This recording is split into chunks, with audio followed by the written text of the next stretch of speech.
मैं देहरादून में ही पैदा हुई हूँ। जब मैंने अपना घर छोड़ा और मैं चंडीगढ़ चली गई थी, मैंने जिंदगी का हर दौर देखा है। जब मैंने अपने आप को पहचाना, जब मैं पैदा हुई तो मुझे समाज ने बताया कि तुम लड़का हो। मैंने अपने आप को पहचाना जब मैं बड़ी हुई कि नहीं, मैं तो एक नारी हूं, मेरे अंदर नारीत्व की भावना है, मैं कहां से लड़का हूं।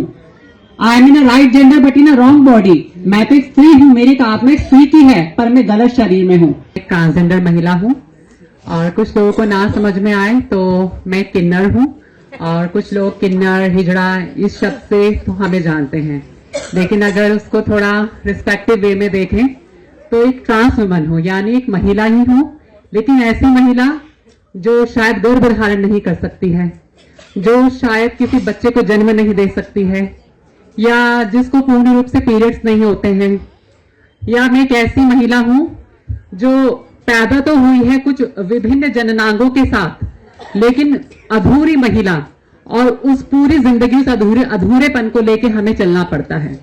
मैं उस समुदाय से बिलोंग करती हूं जिसकी जनगणना आज तक उत्तराखंड शासन और प्रशासन नहीं कर पाया है। आप सभी को एक बार मैं दिल से सादर प्रणाम करती हूं, और मुझे बहुत खुशी है कि उत्तराखंड महिला मंच के संघर्ष को 30 वर्ष पूरे हो चुके हैं, जो लगातार जनता के मुद्दों पर आवाज उठाता रहा है, जो सामाजिक भेदभाव व सामाजिक आर्थिक कमजोर वर्ग के हित संरक्षण व पर्यावरण संरक्षण के साथ विकास संबंधी जन मुद्दों पर हमेशा संघर्ष करता आया है। मुझे आप सभी को यह बताना है कि सामाजिक भेदभाव के कारण मेरे ट्रांसजेंडर किन्नर समुदाय को आज तक भी मानवीय हक और अधिकारों से वंचित रखा गया है। मैं आशा करती हूं कि एक बार आप सभी उपस्थित गण यह जरूर जानेंगे और सोचेंगे कि किस तरीके से किन्नर समाज को, ट्रांसजेंडर समुदाय को उनके समान हक और अधिकारों से वंचित रखा गया है। मेरा आप सबसे एक सवाल है, क्या आपने कभी अपने आस पड़ोस में कोई किन्नर बच्चा पैदा होते हुए देखा है, जिसको किन्नर लोग डेरा में उठा के ले गए या माँ बापों ने दे दिया हो? या हमारे देहरादून में, उत्तराखंड में कभी कोई किन्नर बच्चे पैदा ही नहीं हुए?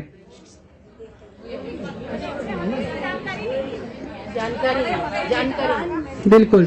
तो जितने उपस्थित गण हैं, मेरा सबसे यही सवाल था, और मुझे ज्यादातर जो आवाज आई वो ना की आई है। यानी ये हमारी सेक्सुअलिटी या जेंडर ओरिएंटेशन है। एक बच्चे को पैदा होते ही आप कैसे बता सकते हैं कि वो किन्नर है? उसको बड़ा होने दिया जाए, उसको अपने आप को पहचानने दिया जाए। क्यों हम बच्चों के ऊपर थोप रहे हैं कि आप पुरुष हैं, आप महिला हैं, आप लड़के हैं तो आप ये कलर पहनेंगे, आपके ये काम है, आप महिला हैं, आप ये कलर पहनेंगी तो आपके ये काम है। शुरू से हमें यही सिखा दिया जाता है। बट मेरा एक अधिकार है। सन 2014 में सुप्रीम कोर्ट वर्सेस नालसा का एक जजमेंट आया था। उस जजमेंट में सुप्रीम कोर्ट ने हमें थर्ड जेंडर की उपाधि दी थी और कहा था कि वो सारे हक और अधिकार, जो समान अधिकार भारत के हर नागरिक को हैं, हर पुरुष और महिला को हैं, वो ट्रांसजेंडर, तृतीय लिंग और किन्नर समाज को दिए जाएंगे। लेकिन आज मुझे बहुत दुख है, और मैं आप सभी से बात साझा भी करना चाहूंगी। हमें अगले दिन का नहीं पता होता कि अगले दिन हम कहाँ होंगे, कहाँ नहीं होंगे, क्योंकि मेरी जान को भी बहुत ज्यादा खतरा बना हुआ है। ये बात मैं सोशल मीडिया पे और इस मंच के माध्यम से भी आप सबको कहना चाहती हूँ, क्योंकि हम बात कर रहे हैं एक स्वस्थ उत्तराखंड की, अच्छे उत्तराखंड की हम कामना करते हैं।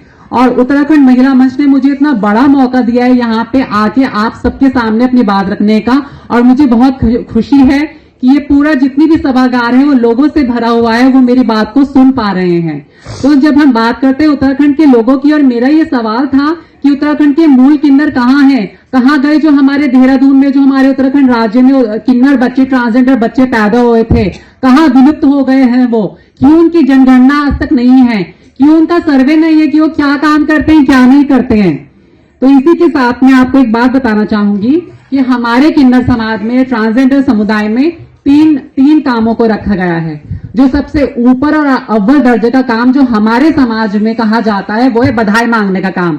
जब आप लोग के घर में शादी होती है, बच्चे पैदा होते हैं, कोई खुशी होती है, नया घर बनाते हैं, तो नाचने गाने आते हैं, बधाई लेकर के जाते हैं, आपको दुआ आशीष दे के जाते हैं। तो सबसे अव्वल दर्जे का काम वही है, और उसी से लोग जानते हैं कि हिजड़ा, ट्रांसजेंडर, किन्नर समुदाय के लोग यही काम करते हैं। उससे थोड़े नीचे तबके पर आ जाइए तो ट्रांसजेंडर हिजड़ा समुदाय के लोग क्या करते हैं, बस या ट्रेन या ट्रैफिक सिग्नल पे आपको भीख मांगते मिल जाएंगे 5-5, 10-10 रुपए।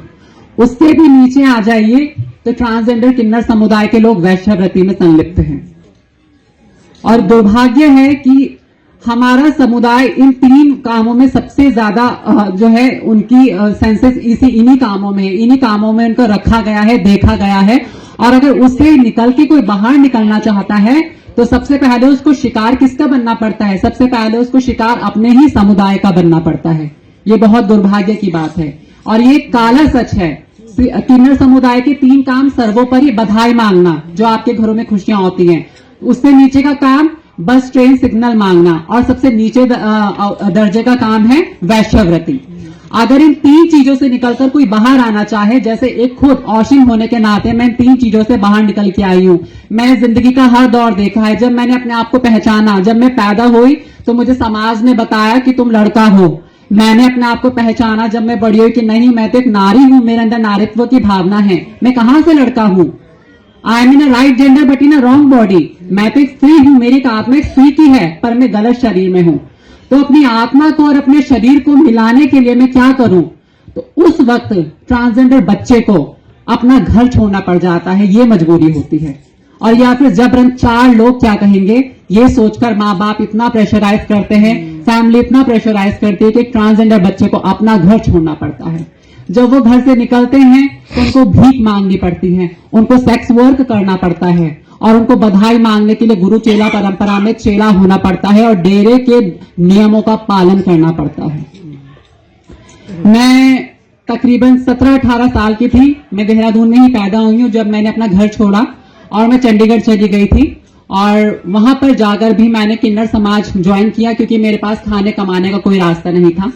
लेकिन वहां पे जाके मैंने अपनी पढ़ाई शुरू की। मेरी क्लास होती थी, मैंने सर्टिफिकेट इन जर्मन लैंग्वेज में एडमिशन लिया और शाम को 4 से 6 मेरी क्लास होती थी। तो सुबह जब मेरी क्लास होती थी तो मैं बधाई मांगने जाती थी, भीख मांगने जाती थी, क्योंकि क्लास तो शाम की होती थी। तो उस पैसे से मैं अपनी पढ़ाई करती थी। लेकिन